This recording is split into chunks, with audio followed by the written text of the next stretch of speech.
అర్థమైందా? నీ నీ గీతలు ఎప్పటికప్పుడు మారుతూ ఉంటాయి. కావాలంటే ప్రయత్నం చేసి చూసుకోండి. నా చేతులు అయితే ఎప్పటికప్పుడు మారుతూనే ఉంటాయి, నాకు తెలుస్తుంది. పులి కంటికి కనిపించని లేదు. చాలా మంది జీవితంలో ఓడిపోతున్నారు అంటే బలం లేక కాదంట, తెలివి లేక కాదు. దేనికి చెప్పండి?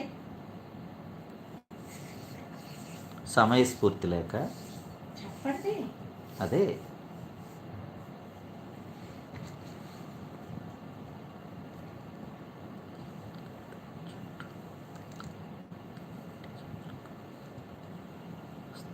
నాలాగా అబద్ధం చెప్పడం చేతకాక, ఒకరిని మోసం చేయలేక ఓడిపోతున్నారు, ఒంటరైపోతున్నారు.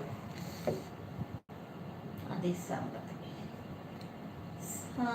అయితే ప్రస్తుత సమాజంలో, ఈ పరుగుల ప్రపంచంలో ఎవరి ఆలోచన తీరు వారిదే.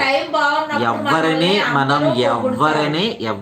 మనం ఎవరి ఆలోచనల్ని మనం తక్కువ చేయకూడదు. నాకు తెలిసిన సైకాలజీ ఏంటంటే, మనం ఎవరి ఆలోచనల్ని తక్కువ చేయకూడదు, అలా అని ఎవరి ఆలోచనల్ని ఉన్నతంగా చూడకూడదు.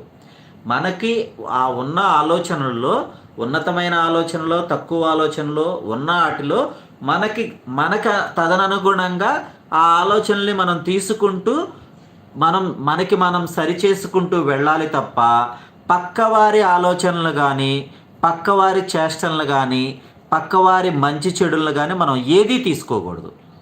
వీలైతే మంచి తీసుకోవాలి, వీలైతే మనకి చేతనైన పనిని మనం చేసుకుంటూ వెళ్ళాలి. మనకు తెలియనిది పక్కవారి వైపు చూడకుండా మనకు చేతనైన విధంగా చేసుకుంటూ వెళ్ళాలి. నాకు తెలిసిన సైకాలజీ అయితే అది. ఓకేనా? పులి కనిపించదు కానీ ఎక్కడో ఉంది అని చెప్పేసి భయం అయితే ఉంటుంది కదా, నిజమేగా?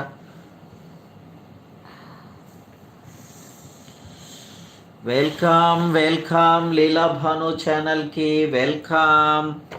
లైవ్లో మిత్రులు మా రెమో ఉన్నారు.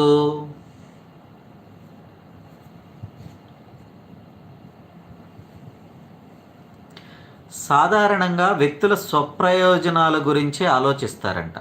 సాధారణంగా వ్యక్తులు అనేవారు స్వప్రయోజనాల గురించి ఆలోచిస్తారు.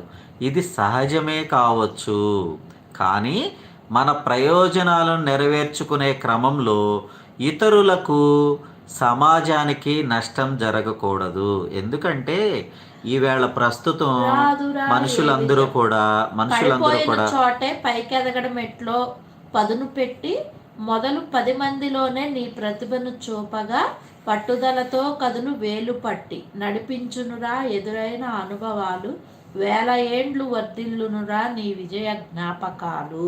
ఒకటండి, ఒక కవిత్వం రావాలన్నా, ఒక మంచి అనుభవంతో మాట చెప్పాలన్నా సరే, అవన్నీ కూడా అనుభవంతోనే వస్తాయి. కవులందరూ కూడా వాళ్ళు సొంత కవిత్వం చెప్పేశారు. వాళ్ళకు కలిగిన జ్ఞానము ఎంతో అనుభవం ఉంటేనే ఆ జ్ఞానంతో చెప్పగలరు. అంతే తప్ప కవి ఆలోచన చెప్పేసేస్తున్నాడు అంటే అతని గత జన్మ సారము ప్లస్ ఈ జన్మలో ఎదురయ్యే అనుభవాలు అన్నీ కలగలిపితేనే కవి యొక్క ఆలోచనల సారము. ఒట్టిగా, ఎందుకంటే వారు నిరంతరం సమాజం వైపు, ప్రకృతి వైపు చూస్తూ ఉంటారు.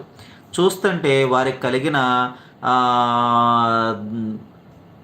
అనుభవాలనే మనకి ఎప్పుడు చెప్తూ ఉంటారన్నమాట. కాబట్టి ఎప్పుడు కూడా మనకు కలిగిన అనుభవాలనే ఎప్పుడు కూడా మనం దాన్ని పరిగణలోకి తీసుకుని మనం జీవితాన్ని కొనసాగించాలి. అంతే తప్ప ఎప్పుడు ప్రతిరోజు కొత్తదనమే, ఎప్పుడు ఏదో కొత్త సమస్య ఉంటూనే ఉంటుంది. ఆ సమస్యని ఎప్పుడు కూడా మనం పరిగణలో తీసుకోవాల్సిందే తప్ప గత అనుభవాన్ని రేపటి మంచి విషయాలకి జోడించుకోవాలి ఎప్పుడు కూడా. ఓకేనా? సొంత లాభం కొంతమాను, పొరుగువాడికి తోడుండవోయ్. సొంత లాభం కొంతైనా మాను, పొరుగువారికి తోడుండవోయ్ అని చెప్పేసి ఎవరు చెప్పారు? మహాకవి గురజాడ అప్పారావు గారు చెప్పారు. అన్న కవి సద్భావన వెల్లివిరియాలంటే మనుషుల ఆలోచన సరళి సవ్యంగా ఉండాలి. మనుషుల ఆలోచన సరళి సవ్యంగా ఉండాలి. ఎప్పుడు